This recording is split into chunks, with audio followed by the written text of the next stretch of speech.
ngishona babeke angimadi kuthiwa ya.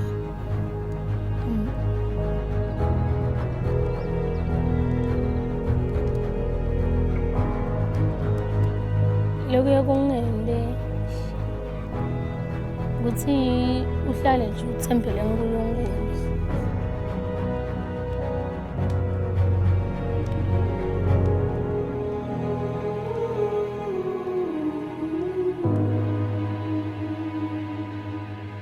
Some people don't believe what they are told.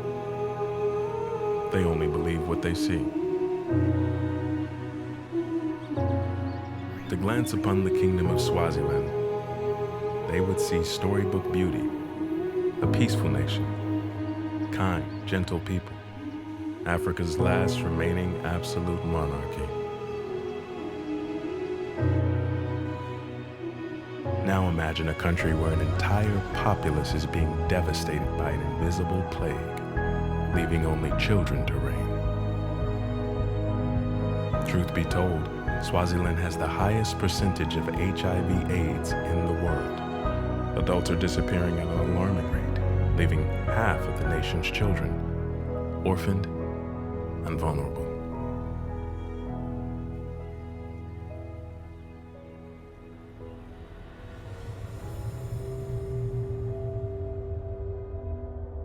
In 1990, Swaziland lost a total of 10 lives to AIDS. By 2007, there were 21 deaths per 1,000 people.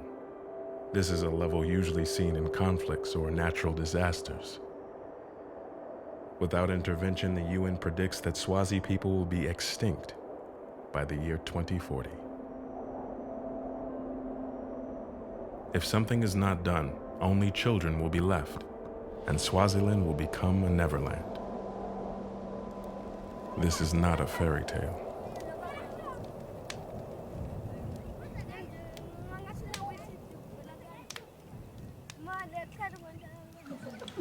The captain of the pirate tribe was Hook. He hated Peter Pan.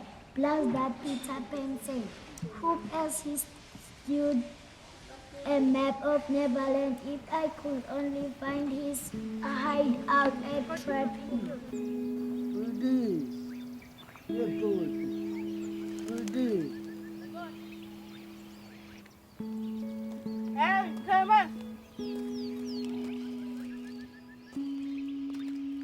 Nelisiwe.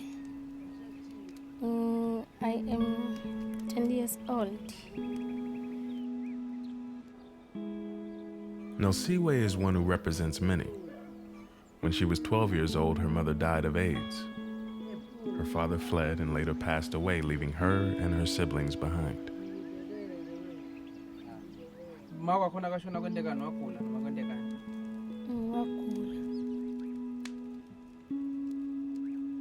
Ngiphilile yona kusukela nje 2008 kuze kube ngilomnyaka lo ngikuwo nyalo.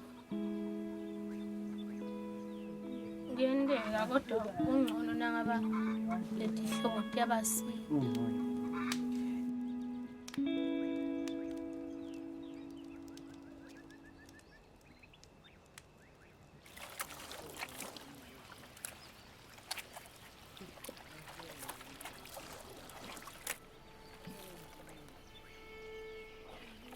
As Swazi parents sink into the abyss of the AIDS pandemic, more and more children are being left orphaned.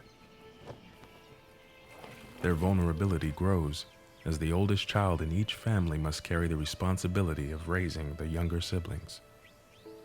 Kubhlungu angalokuthi kude kumbe umuntu nje lathi awuyatilana ke sowonile awuyatilana ke sowende kahle angalokuthi nje vele kubhlungu kakhulu kuze nje ukuthi siyahlala nje sodwa kude kumbe noma lomdzala ongakhuta lomunye kuze cha wena ke lana ke sekukabi lokwendako.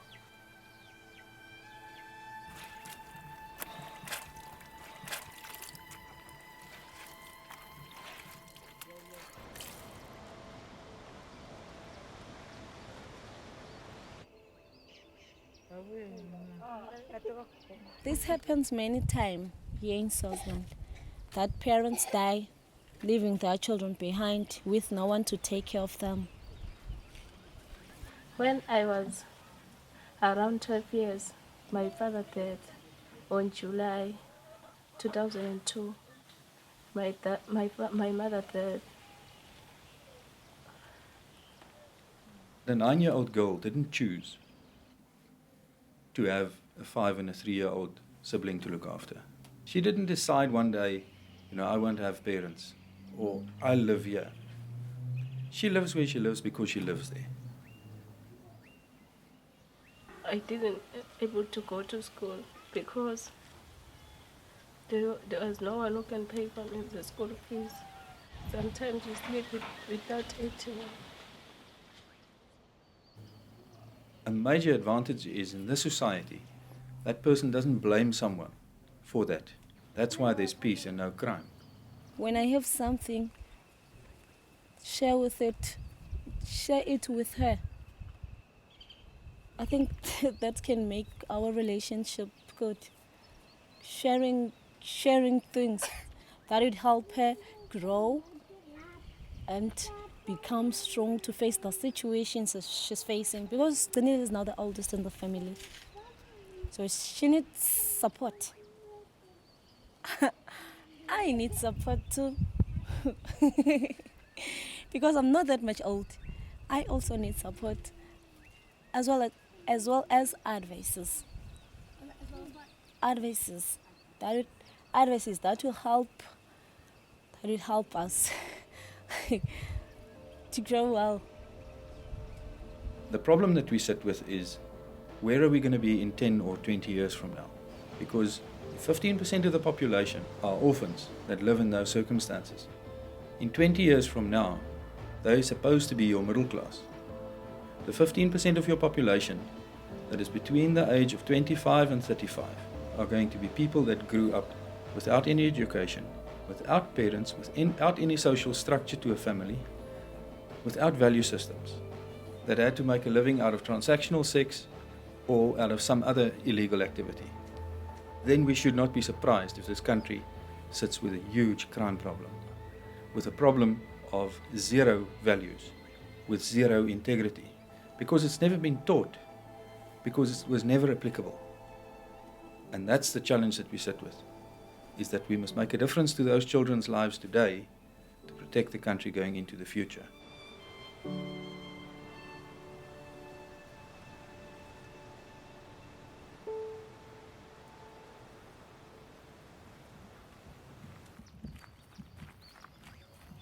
Nosiwe lives in Nosoko, the poorest part of the country and the epicenter of the pandemic. Faith is built into the fabric of her life and culture.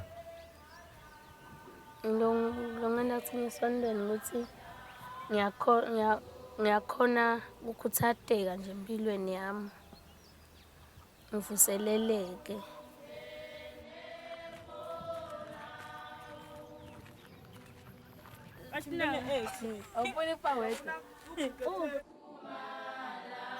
Njengelifu lapha lelisho ukuthi umlomo uyadala. Nangilothi ngifuna la khaya kube nendlu namuhla. Ngalokuthi ngithembile itoba khona.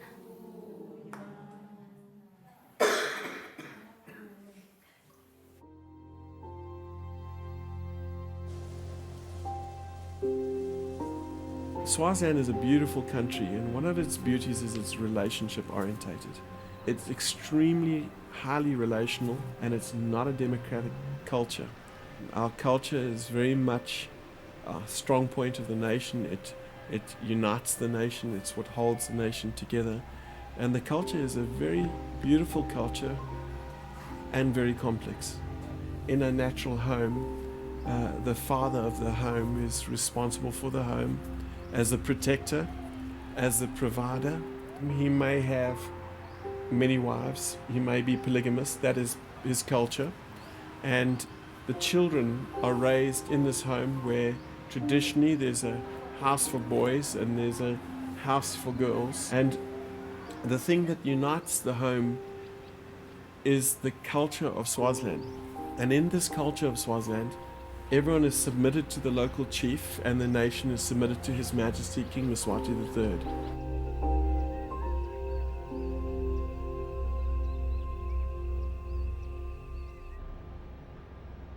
We have a very unique culture. Our culture comes back 400 years from our ancestors and kings and queens and all the Swazi nation around them who managed to preserve the culture. We are very much connected with one another as the Swazi nation. If we continue to stay united, then there is a lot that we achieve. Your Majesty, I'm going to be the timekeeper and logistics manager of this great event. You will see that I'm the chief facilitator, the only time I can use the title of chief. Otherwise, ordinarily, I am the deputy prime minister of this kingdom.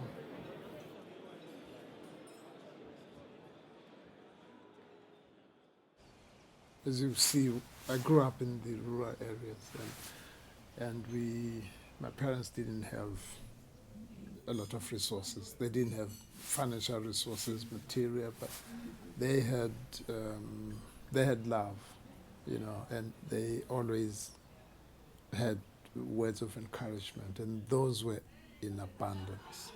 There was plenty of that, and every time we did something or I did something, they would encourage me. And so looking around as I grew up and got to where I am today as the Deputy Prime Minister of this land, I look back and sort of look at what made me who I am today. It wasn't the money. Money will help. It wasn't the big houses and all kinds of things around me. It was words of encouragement and love. The fight against HIV/AIDS is an invisible war. HIV is a virus that attacks the body's immune system and causes AIDS in the late stage of the infection. The disease can be passed down mother to child during pregnancy, delivery, or even breastfeeding.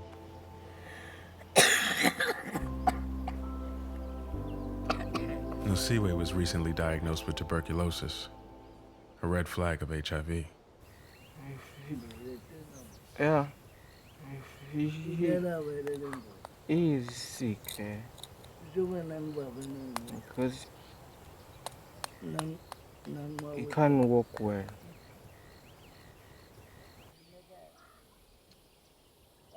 Lokunye yabo kona angisive imlo kahle wanginenkinga yokukhwehlela nje kakhulu ongemalanga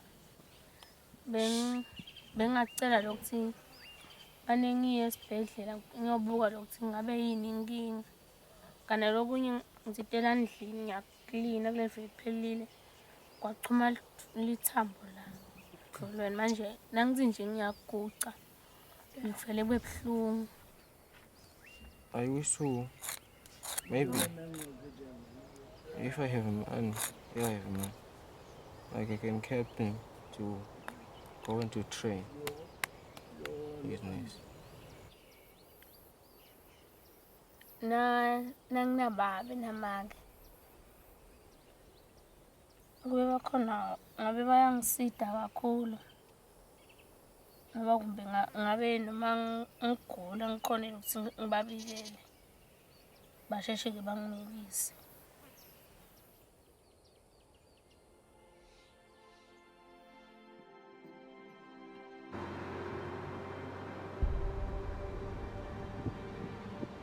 My name is Derek van Wissel. I'm the director of Nurture, which is the National Emergency Response Council on HIV and AIDS. It was set up in 2002 to manage the response to HIV as an emergency. Swaziland is a dot on a map. If anybody knows Swaziland exists, it's an achievement because it is only a dot on a map. If you say in Swaziland a third of your children are orphaned or vulnerable, that would translate to 100 million American children are orphaned and vulnerable. Maybe not 100 million, maybe 75 million. Could America cope with 75 million orphans and vulnerable children all of a sudden? the challenge of a third of your children are orphaned or vulnerable is an almost insurmountable problem. Human capital is probably the biggest challenge that we have to preserve and try and get the maximum benefit out of, because that generation of parents that have been lost, they have to be replaced. Their skills and their capacities and they have to be replaced. With the resources we have at the moment, I can say we can keep them alive, but we can't do much more than that. We have many partners and many implementers in Swaziland, and this is one of the real encouraging things is how much is being done by some people. People who really put their hearts into it, and silently in the communities. You don't see them, they're not in the newspapers, and they're not headline catchers, but they're doing amazing work, really amazing work. The Luke Commission worked probably for 2 or 3 years before we discovered them. They just did their job, and they are doing amazing work. And they raise their own money, and they come in and they see people. Up to 400-500 people a day are seen by this little team of dedicated people. I don't think you'll find anywhere in medical history a pandemic that has been as deep, reaching, and long-lasting as HIV. It's unlike anything we've ever seen in the medical community before. And because of that, it's going to take a strategic response that is unlike any response that we've taken before.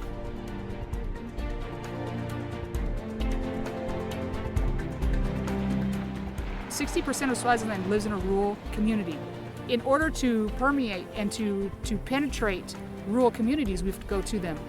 We have to go to the community level. It's very powerful to go to them, because when you come in a comprehensive, integrated healthcare fashion, then the patients don't feel like they're being stigmatized just coming to test.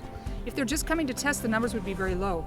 But you find when people are coming for more than testing, and they know the doctor's going to be there, and they know there's other services that are going to be provided, then you find that people test in great numbers. 90% of the impact of the Luke Commission is Swazi-driven, Swazi-led, Swazi-inspired, and that is what is touching rural populations.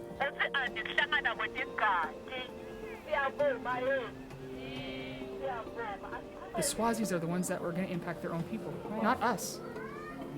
We're foreigners.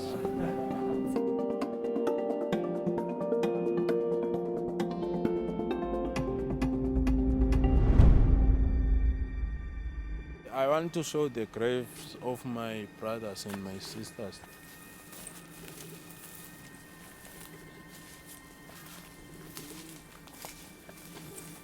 This is the graves of my family. This is my sister here. I find my sister doing this.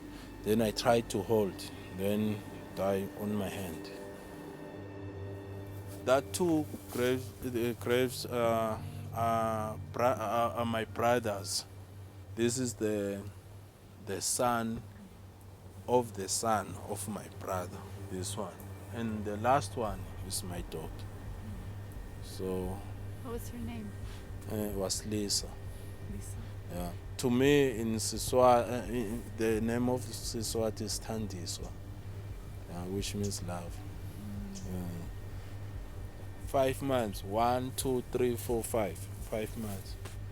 I'll be sad if I don't know about God. God, I know that He came many times to my dream to show me that I didn't leave you. I'm still with you.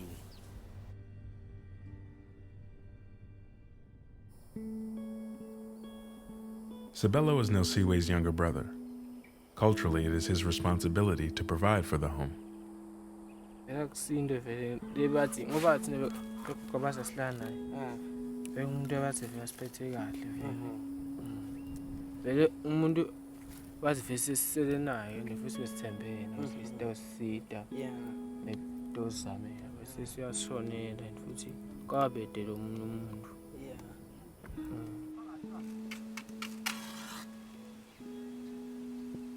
bese ngitholile bese kwaba sengithole khona umsebenzi ngalokuthi bengifuna kwakha indlu ube ngalo ngangayekeli esikoleni ngangiyaqhubeka ngangiyaqhubeka ngifunda lakhala nangiyinto engimdala ngimfisile ngumfana ukuzwana ngintombi.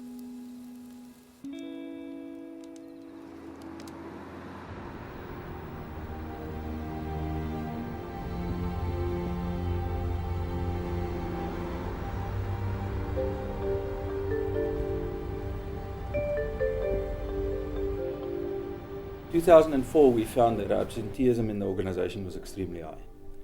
You could have up to a third of your workforce not at work on a particular day. When we started analyzing, what is really going on in our workforce, we found that our age distribution in the company of employees was not a normal distribution. We had 60% of our employees younger than the age of 25, which was a problem.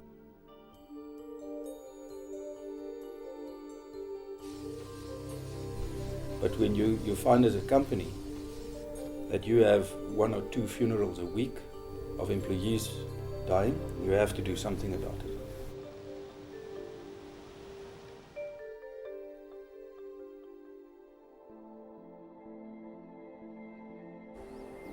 I'm Elliot Nkambule. This is the home of my brother. I come after him, which happened that the wife died first, and then my brother, he died. They had 5 kids. Firstborn was a boy, he passed away. And then 4 girls now, which are the siblings left in this home. Unfortunately, I can't afford, like paying school fees, it's a lot, So I always feel ashamed, like not helping the kids. I'm supposed to be the one, taking all care of all this. The midsection in a small economy like this contributes a tremendous amount, a lot more than in other economies. Probably 70% of the salary tax that is paid are paid by people 35 years and older. The problem is they are the ones that have died. Now if you remove them, government's got a huge problem because their income base has disappeared. So with this midsection disappearing, you've lost the tax base and you've lost the spending capacity in the stores, in the shops, in the economy.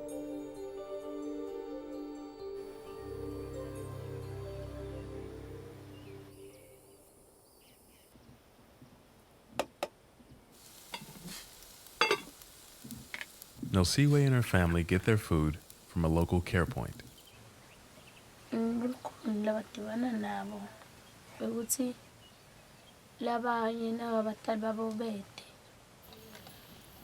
ukhanza ukuthi bahambe nje badla noma ngabe ngikuphi kumbe lesinye isikhathi ekhaya khansi kude noma kudla khona nowalhaneni kude nje kudla kakhulu vele kumgcoka bahambe naba kude umloto banakekela vele batohamba badla noma kuba umdodi. In Swaziland, many children would go hungry without the help of domestic and foreign aid.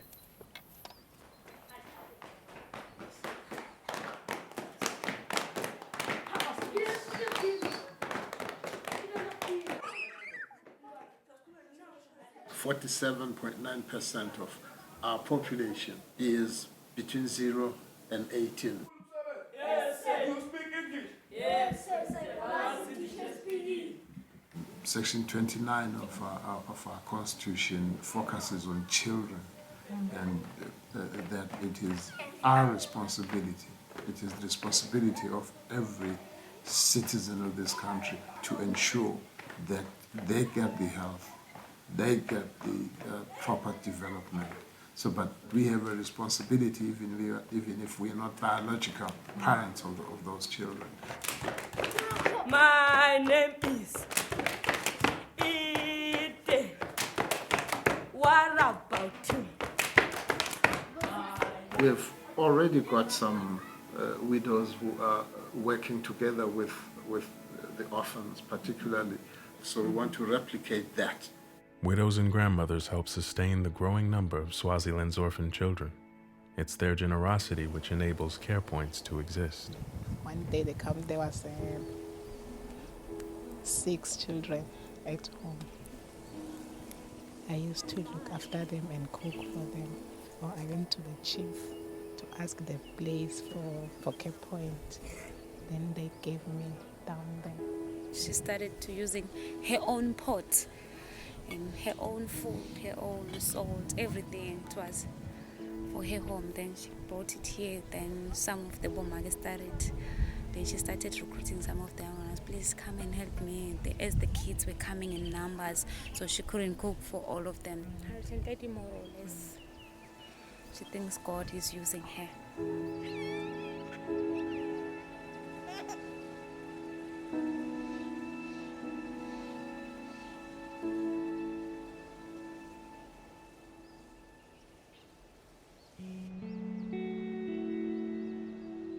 What is her situation now? I know before her caregiver passed away, so she stopped treatment. What's the situation now? So if something were to happen, will she stop or what? Who's with her at the house? Is she alone? She has her sister. Knowing one's status becomes a matter of life or death. Did I?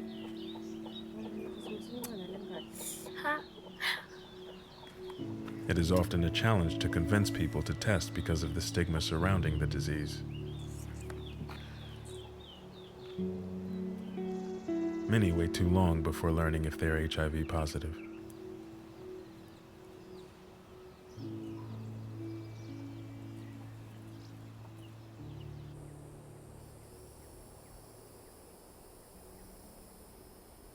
Prevention should be the major effort, and I think the whole world is saying do more for prevention, but we don't quite know what to do. We know that condoms work, so we spread condoms. We know that if circumcision works, we spread circumcision. But still, the underlying behavior patterns is the one that we don't know how to change those. I wish if my brothers was now, I can help them. As I try to tell them that, you know what, guys, take this thing serious. If you're sick, go to the hospital and find your status. I know people, they try by all means on radio talking about HIV, but still people are, it's like they doesn't have ears.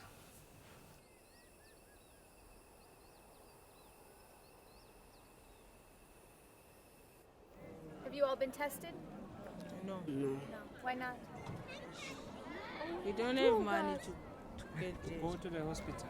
We don't have money. You can get tested here, you know. They'll test you. Where? At this clinic. I think for free, yeah? For free. It's free. Oh, wait. No, here today. No, This clinic. It's not. I think we have to ask first to our grandmothers. Yes. Who we live with. Relatives. You have to ask your grandmothers first. Yes. Here, go. Yes. So if you are able though, you would test. We promise you will test. Each and everyone know about HIV, and they know the problem that is the stigma. If you've never tested, or if you've not tested in the past 2 months, get your status check today. People are not going next to their clinic just because they going to they don't want to see that I'm positive, because that person that's next to my home going to tell everyone that I'm positive. And sometimes they like to using people like the Law Commission, people that they don't know. If you came and set up in this community today and all you were doing was testing, you might get 20 people to test, but you wouldn't have good numbers. So you need to address people on their health situation where they think they're at, and that's what we're trying to do. And the model's working, but it's a lot of work too. You have to be willing to put in long days. But I'm excited about the long days because actually after dark is when the young people come to test and the men. And we actually have a lot more of the target group, which is the 20 to 40s testing after dark. I'm just wondering if you can tell us how things started for you. Ngoba ngicishe vele ngithethe isikhathi ukuthi ngiyochecka ngoba ngiqale 2002 lo nyanya lo January. Babe, he's saying he was a football player playing football, playing soccer, enjoying his life. Then one day it started like he was injured. His right knee was painful. Then he stopped playing because of that. He said he was not believing, but it could be HIV. He was using a walking stick. Then in 2005 it started to be worse. That's where he has to stay. And Maggie, his wife, where is Maggie? After giving birth, she was seriously ill. And then she died 1 month, when the baby was 1 month. When the baby was 1 month. Not until Duma was diagnosed with HIV in 2011 was he able to receive proper treatment, 6 years after he had lost all mobility. His wife and eldest son died due to complications caused by HIV.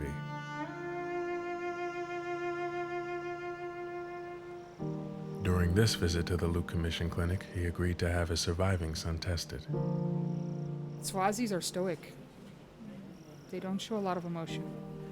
You know, last year, one of my best friends from high school tested positive for HIV. She was pregnant with her 6th child.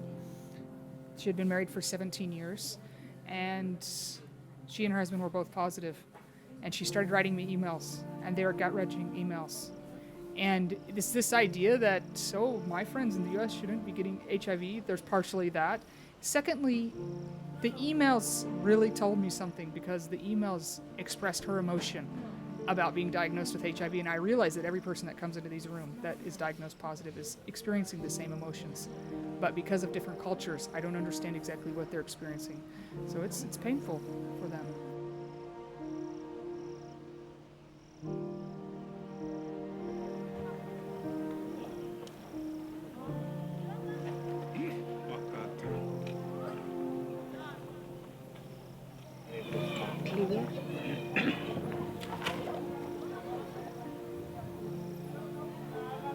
Okay. Bobby, you know what? Sam Kello is negative, Bobby. Sam Kello is negative. Uyeva baba, samkelo asikalikhambile igciwane engadini yasamkelo. Uyeva kama simkhanze ingadi yakhe ihlobile. Siyabonga. Siyabonga. Thank you. Thank you. Thank you. Thank you. Bongami.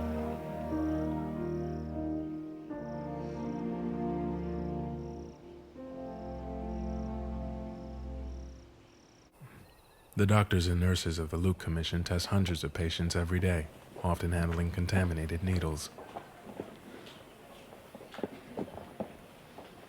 I knew that our day would come, when the day that we got stuck with a needle, with a contaminated needle. And for me, Friday, just 3 days ago, was that day. And I said, when it happened, today is my day. Please, can you, hi, I'm fine. You know what, I had a bad exposure. I just need to get one more medicine. I'm already on Cavavir, but I need one more. And there was a serenity that came over that moment, because I knew now I was going to walk the road of so many of the people that we work with day in and day out. I was stuck very deeply by a needle that had just drawn blood from a young girl, 10 years old, who was very ill with HIV and TB. And so I knew that I needed to start on antiretrovirals quickly. It's not just the month that you have to take the ARVs, but then you have to test for 6 months afterwards, and you don't really know whether you've contracted for 6 months. 1 week after Echo's contamination, she discovered she was pregnant.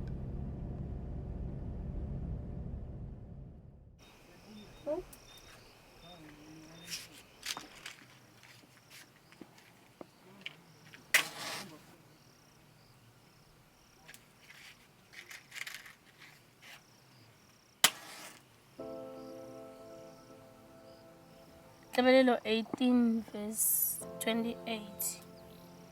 Lapho la kuthi nguwe nguwe simakathe lo wenda lo shintsha bumnyama bami bube kukhanya. The darkness of each night reminds Swazi children of the vulnerability they face without parents.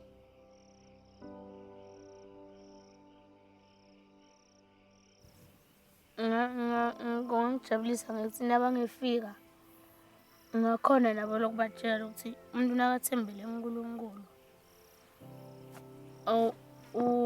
akayoze uNkulunkulu amlahle ngoba yena usuke athembele kuye ushida evini athi lo ngewakhe ngeke asamshiye futhi angeke asamthele.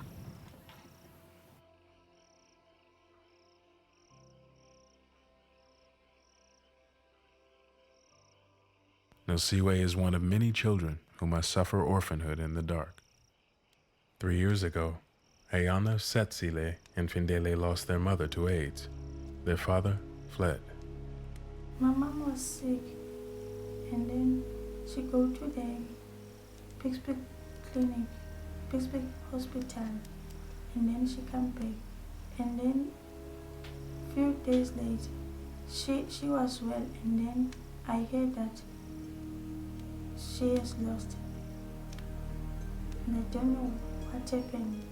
She died missing me, wanted to talk to me, but I couldn't cover the time to come back and say the last word to me and Mr. Bad. It felt bad because she was the only one who took care of me and my other sibling. We lived a tough life because living without a mom is not easy.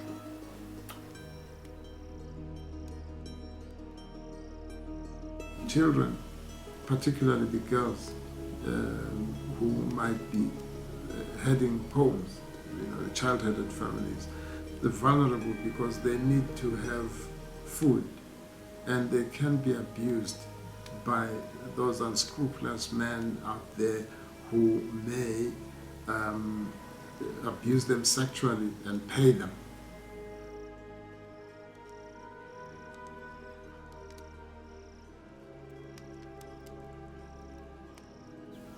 Ukuthi nje ngigcizelele ukuthi noma ngabe ude badali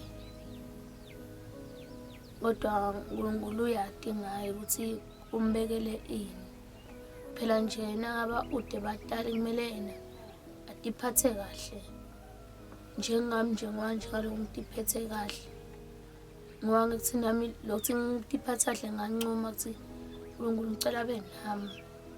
Ngoba kulesinye isikhathi thina nje abantu beside badali thina manje mbadala nje kakhulu khanya sesiya high kapha emgwaqweni noma sesithengisa ngemtimba wethu. Ngithike mnike kuloyo ke lode umdali ngicela ukuthi aqhubeke atiphathe kahle kona vele kubhlungu babethu umdali.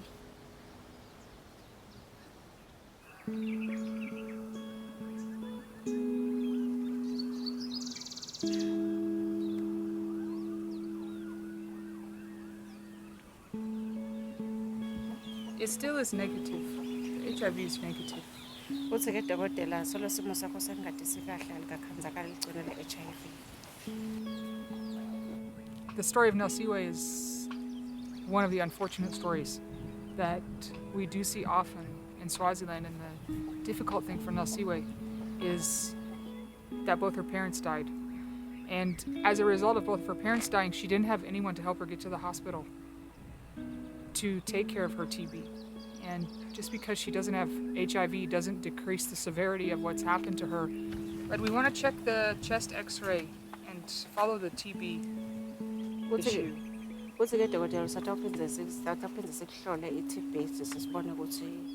As a result of this severe TB case. Unfortunately now it's done irreversible damage to her joints and obviously left her in a critical state as far as her health goes, and it's just difficult to see how the family breaks down, because without knowing the full story, I can write the story. The mother and father had HIV. Because they had HIV, they got TB. The children were living in the same house. They were coughed all over, and now you find a teenager who has had to live by herself and take care of her brothers and sisters and not having anyone around to help her as a result of the HIV situation that we're dealing with. What would have been much better is if we would have been able to catch the parents before they died so they could stay together with their children and help their children to grow. But now we're left with an orphan-headed household.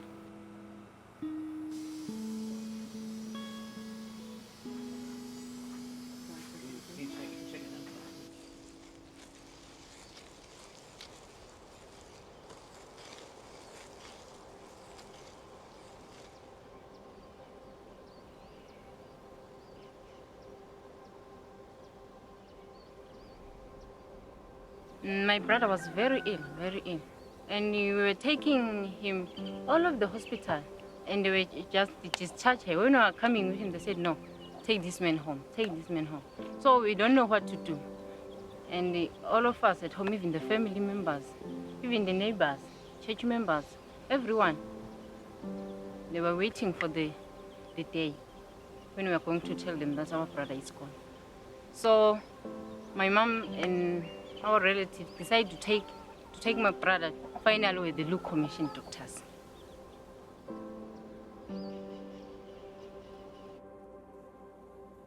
I think what's most important is that we don't just look at the cases that are easy, but some of these severe cases where the community has watched them go down and they're literally on their deathbed. When they get up and walk, they're the testimony for all of Swaziland that you do not have to die from HIV. HIV is not the end. In fact, getting on treatment is the beginning. Ngoba simo lengahlangana nakho naso sasibhlungu kakhulu. Lethemba lekuphila bese lingasekho. Ngangigugile bengiskeleton. We talk about the cure for HIV, and honestly, when antiretrovirals are doing their job, they are the cure for HIV. Not in the sense that we think about a cure, but if you see a person who doesn't have strength to get out of bed in the morning and is having diarrhea or vomiting, and just that complexity of symptoms that you have when you have HIV, and then you see someone who's living a normal life, it's miraculous. Ngimisele kubambisana nabo impilo yami yonke. Namhla sengiyasebenza ngisisebenzi ngenxa yebaka Luke Commission. I don't know what to say. Even now I'm very happy, I'm excited because my brother is alive. And if you see him today, you cannot tell that it was him because it's very different.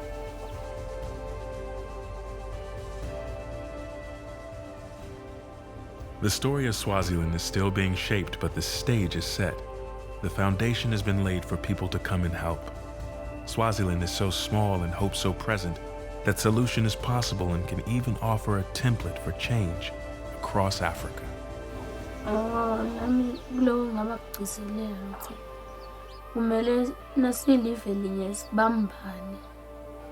Kungabi nemehluko eqhathi kubonakala ukuthi silive linye futhi sibantu banye singadi siyinye. We were thrilled yesterday. I was really thrilled because for 3 years we've been working on a bill. It is called the Children's Protection and Welfare Bill. We needed the King's signature. Once he has signed it, it becomes law. So he signed this bill around 3:20 a.m. We want to protect orphaned and vulnerable children. It protects their property, their inheritance from being abused by those who are in a position to do that. It also operationalizes some of the conventions. So they are going to be protected against abuse. Now we have in our law adoption procedures. Within 3 months after a child is born, they have to be registered, given a name and nationality. I've just touched the top. Otherwise, it's such a comprehensive piece of legislation that is going to change lives.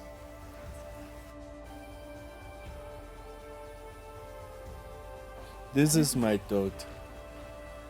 You know, if you can remember, 5 months lost all this family there. And remember, I lost my daughter also. God is good, because now the life that I have with this daughter, there's no one can take it. My mother finally say, you know what, my son, I think the people, they think that is white. It's just a gift from God.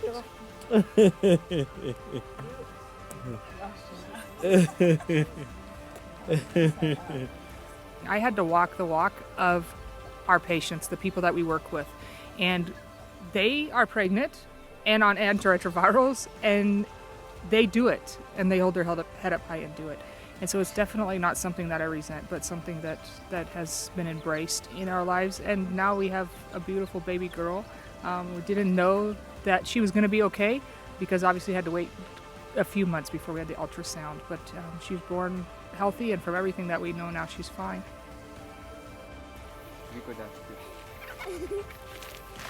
Very community, a sense of community, that everybody's working together and battling with disease. We think we can change the world.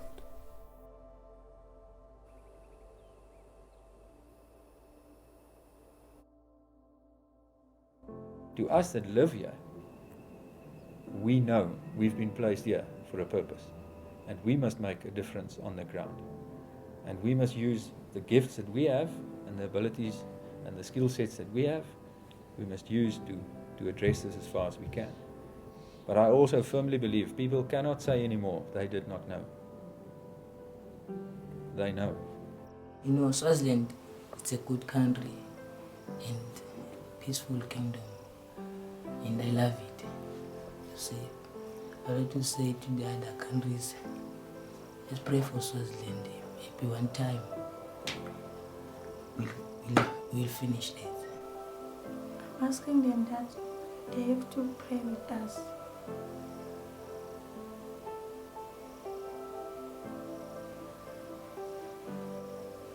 Khaba lengakusho ukuthi bavumelekile ukuthi bede atosida mavele lokuhlupheka kunengi.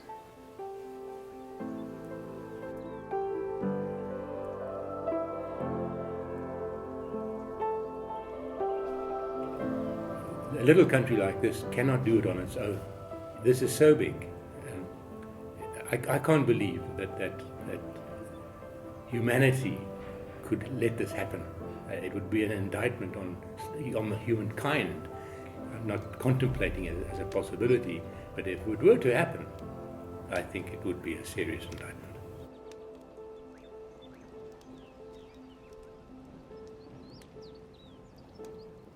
The time is now.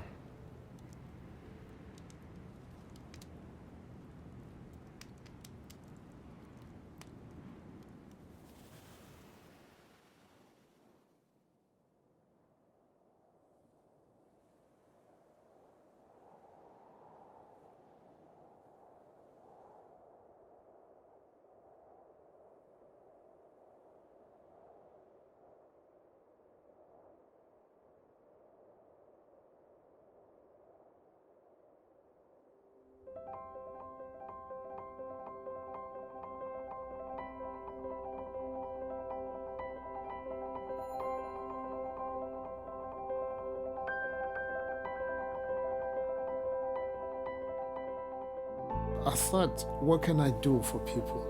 I thought maybe I'll start the foundation to try and link those orphans who have no one to turn to, and take the widows and empower them. The widows will transmit their skills to these young kids who are orphans. So what we wanted to do was empower the women here to be able to support themselves and their families. So through this project, we were able to knit hats, bring them back to the United States, and our first order was over 4,300 units, and it became the #1 selling beanie from Swaziland. I would say nothing in Africa brings joy like soccer. If you give a kid a field or a ball or a uniform, it makes, even if it's only, for an hour, they can be Ronaldo or Messi or Drogba and kind of get away from all these problems. Fund to Field is an organization that me and my brother started, so like middle, high school kids all raising money to build soccer fields, hold tournaments for kids in Africa, and give uniforms like we did yesterday. If each of us can be the change we want to see in the world, then that collective change begins to happen. Get up and do something. Go and hug somebody. Hug a widow. Hug a child. Share a banana. And you're on your way to changing a life, to changing a heart, to giving hope. We don't say you've got to come here every day, otherwise you're not allowed to come to the kitchen. The gate is open. And we feed maybe 160 a day. The care point is really a beginning point. The strategy is if you can help the kids, that kind of spreads out to help the families. And once you've helped families, you're beginning to help a community. That's really the overarching strategy that we're addressing. We're at over 30 care points now, and about 4,800 kids a day are being served. What do you want to be? A teacher. I want to be a nurse. A nurse. I want to be a farmer. A farmer. So you need to listen to your teacher and come to school every day. And nothing will be impossible for your dreams. You'll be the future leaders of Swaziland. We've been working in Swaziland for the last 6 years, and we work in rural communities, as you know. Really what we want to do is do comprehensive health care so that the patients are willing to come to us for any reason. And we try really to be very compassionate, kind, and gentle with the patients so that we can draw them in and put them in a comfortable environment where they're willing to talk about, obviously, what we all know to be the biggest problem in Swaziland, which is HIV. We worked with a new organization that is just starting in America called One World Football. And their goals are similar to ours, where they're trying to get every kid playing. Instead of, while we build fields, they give soccer balls. And they developed this new technology, and it's indestructible ball.